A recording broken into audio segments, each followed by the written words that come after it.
अस्सलाम वालेकुम, welcome back to my channel. कैसे हैं आप सब लोग। आज मैं आप लोगों के लिए ईद स्पेशल डिज़र्ट की रेसिपी लेकर आई हूं जो कि बनाना भी बहुत आसान है और टेस्टफुल भी बहुत ज़्यादा होता है। तो आज मैं आप लोगों के लिए लेकर आई हूं पाइनएप्पल डिज़र्ट। बहुत ही मज़े का बनता है। तो चलें रेसिपी को स्टार्ट करते हैं, लेकिन उससे पहले अगर आप मेरे चैनल पर न्यू है तो सब्सक्राइब कर लें। तो चलें आज की रेसिपी को स्टार्ट करते हैं। सबसे पहले यहाँ पर मैंने ले लिया है मिल्क 1 लीटर, और फुल फैट मिल्क आपने लेना है। और ये जो दूध है, जितना अच्छा आप मिल्क होगा उतना ही अच्छा आपका ये डिज़र्ट बनेगा। तो यहाँ पे मैंने सबसे पहले मिल्क ऐड कर लिया है तकरीबन 1 लीटर, और आपने फ्लेम को ऑन कर देना है। साथ में ही मैंने आधा कप शुगर ऐड कर दी है, और तकरीबन कॉर्नफ्लोर इसमें मैंने 4 टेबलस्पून भर के ऐड किए थे। और ठंडे दूध में ही आपने जो है ये दोनों चीज़ें ऐड कर देनी है। चीनी आप अपने टेस्ट के मुताबिक भी ले सकते हैं।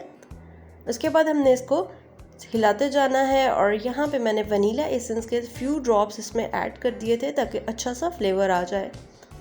तो यहाँ पे इसको हमने अच्छे तरीके से मिक्स करना स्टार्ट किया क्योंकि ये गाढ़ा होना शुरू हो गया था। इसकी थिकनेस आप लोग देख सकते हैं, और इसको कंटिन्यूसली आपने हिलाना है ताकि इसमें किसी किस्म की भी जो है वो लम्स गुठलियाँ ना बने। यहाँ पे अब आपने फ्लेम को थोड़ा लो कर देना है, और इसमें 4 टेबलस्पून कंडेंस मिल्क के ऐड करने हैं।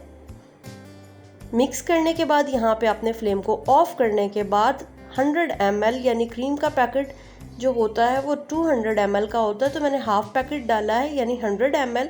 ये हमारा रेडी हो चुका है। इसको अब हम साइड पे करते हैं ताकि ये अच्छे तरीके से ठंडा हो जाए। तो बाकी की प्रिपरेशन भी साथ कर लेते हैं। यहाँ पे मैंने 2 पैकेट्स लिए थे बिस्किट के, कैंडी बिस्किट्स का मैंने यूज़ किया था। आप अपनी मर्ज़ी के मुताबिक कोई भी बिस्किट्स ले सकते हैं। जिपलॉक बैग में मैंने बिस्किट को डाला, आप चॉपर में भी कर सकते हैं। तो इसको मैं हैमर के साथ अच्छे तरीके से इसको थोड़ा सा पाउडर फॉर्म में बना लूँगी, और थोड़ा थोड़ा बस इसको आपने बहुत ज़्यादा भी पाउडर फॉर्म में नहीं कर देना है। थोड़ा थोड़ा मोटा भी अच्छा लगता है, वो जैसे आपको पसंद हो आप कर सकते हैं। अब हम यहाँ पे लेंगे एक बहुत ही खूबसूरत सा बाउल, और बाउल जो है इसके नीचे मैंने तकरीबन 2 टेबलस्पून मेल्टेड बटर डाल दिया था। अगर आप चाहें तो बिस्किट में भी मेल्टेड बटर ऐड कर सकते हैं, लेकिन इसको मैंने क्योंकि ये जब ठंडा हो जाता है तो वो बटर का टेस्ट बिल्कुल भी अच्छा नहीं लगता है, मुझे पर्सनली नहीं पसंद है। बटर ऐड करने से क्या होगा कि ये अच्छे तरीके से नीचे एडजस्ट हो जाएगा। तो हैंड से या स्पून से आप बहुत अच्छे तरीके से इसको सेट कर लें। उसके बाद जीप भर के, जो पाइनएप्पल लवर्स हैं उनके लिए तो ये डिज़र्ट बहुत मज़े का होने वाला है। जीप भर के आपने इसमें पाइनएप्पल्स के चंक्स ऐड करने हैं।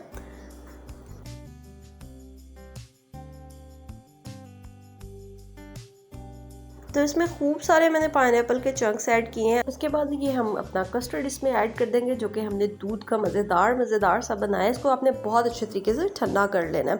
ठंडा करने के बाद इसमें थोड़ी सी ना लम्स गुठलियाँ होंगी, तो आपने विस्क की मदद से इसको स्मूथ कर लेना है। जितना ज़्यादा स्मूथ होगा उतना ज़्यादा टेस्टी होगा। उसके बाद अगेन इसके ऊपर बहुत सारे पाइनएप्पल्स जाएंगे, जितना आपका दिल करे आप इसके ऊपर पाइनएप्पल्स ऐड कर सकते हैं। उसके बाद इसको थोड़ा सा खूबसूरत करने के लिए मैंने ग्रीन और रेड जेली थोड़ी थोड़ी ले ली थी, बहुत ज़्यादा नहीं लेनी है, वो फिर बहुत ज़्यादा ओवर हो जाएगा।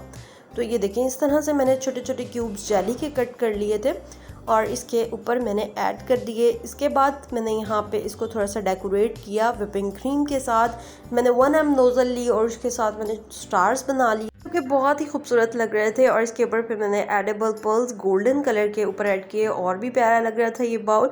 तो आप लोग ईद पे ज़रूर बनाइएगा, और एक दिन पहले बना कर रख लीजिएगा ताकि ठंडा बहुत अच्छे तरीके से हो जाए। ज़रूर ये रेसिपी ट्राई कीजिएगा। आपको मेरी रेसिपीज़ कैसी लगती है कमेंट सेक्शन में ज़रूर बताइएगा। चैनल पर न्यू है तो ज़रूर सब्सक्राइब कर लें। मिलूंगी आपसे मज़ेदार और नेक्स्ट वीडियो के साथ। तब तक के लिए अल्लाह हाफिज़ एंड टेक केयर।